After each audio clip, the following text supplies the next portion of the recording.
Bounce with it, girl. Dance with it, girl. Get with it, girl. Bang, bang. Come on, turn the radio on. Assalamualaikum warahmatullahi wabarakatuh. Nama saya Muhammad Faizin, NIM 202101010043. Di sini saya akan menjelaskan tentang pengertian belajar, ciri-ciri belajar, dan tujuan dari belajar. Yang pertama yaitu pengertian belajar. Belajar yaitu suatu kegiatan, berproses, dan merupakan suatu unsur yang sangat fundamental dalam setiap jenjang pendidikan. Dalam keseluruhan, sebuah proses pembelajaran, kegiatan belajar adalah suatu kegiatan yang paling pokok dan penting dalam keseluruhan suatu proses pendidikan. Belajar ialah suatu proses atau usaha yang dilakukan oleh tiap individu untuk memperoleh suatu perubahan tingkah laku, baik dalam bentuk sebuah pengetahuan, keterampilan, maupun sikap dan nilai yang positif, sebagai suatu pengalaman untuk mendapatkan sejumlah kesan dari bahan yang telah dipelajari. Kegiatan dalam belajar tersebut ada yang dilakukan di sekolah, di rumah, dan di tempat-tempat lain, seperti di museum, di laboratorium, dan di hutan.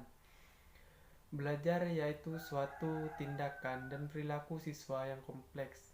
Sebagai tindakan, maka belajar hanya dialami oleh siswa sendiri, dan akan menjadi suatu penentu terjadinya atau tidak terjadinya proses belajar. Menurut Robert M. Gagnett, definisi belajar menurut Gagnett merupakan sejenis perubahan yang diperlihatkan dalam perubahan tingkah laku, yang keadaannya berbeda dari sebelum individu berada dalam situasi belajar dan sesudah melakukan tindakan yang serupa itu. Perubahan terjadi akibat adanya suatu pengalaman atau latihan, berbeda dengan perubahan serta-merta akibat refleks atau perilaku yang hanya bersifat naluri. Yang kedua yaitu ciri-ciri belajar.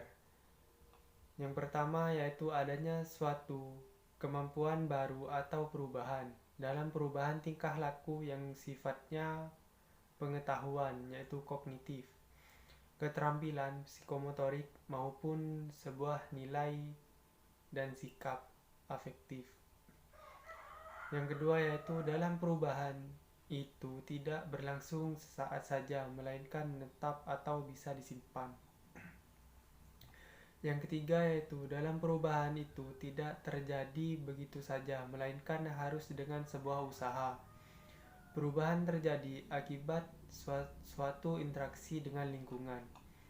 Yang keempat yaitu dalam perubahan tidak semata-mata disebabkan oleh suatu pertumbuhan fisik, kedewasaan, tidak karena kelelahan, penyakit, atau pengaruh obat-obatan.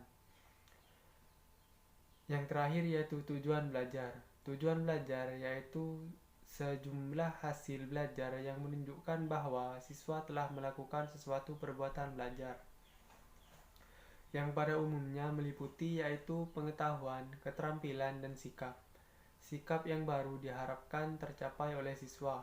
Tujuan belajar yaitu suatu deskripsi mengenai suatu tingkah laku yang diharapkan tercapai oleh siswa yang telah berlangsung dalam proses belajar. Tujuan belajar dengan tujuan pembelajaran sangatlah berbeda, namun berhubungan sangat erat satu dengan yang lainnya. Tujuan belajar terdiri dari 3 komponen, yaitu tingkah laku, kondisi, dan standar ukuran perilaku. Mungkin hanya itu yang dapat saya sampaikan, kurang lebihnya mohon maaf. Akhir kata, Assalamualaikum warahmatullahi wabarakatuh. Bounce with it, girl. Dance with it, girl. Get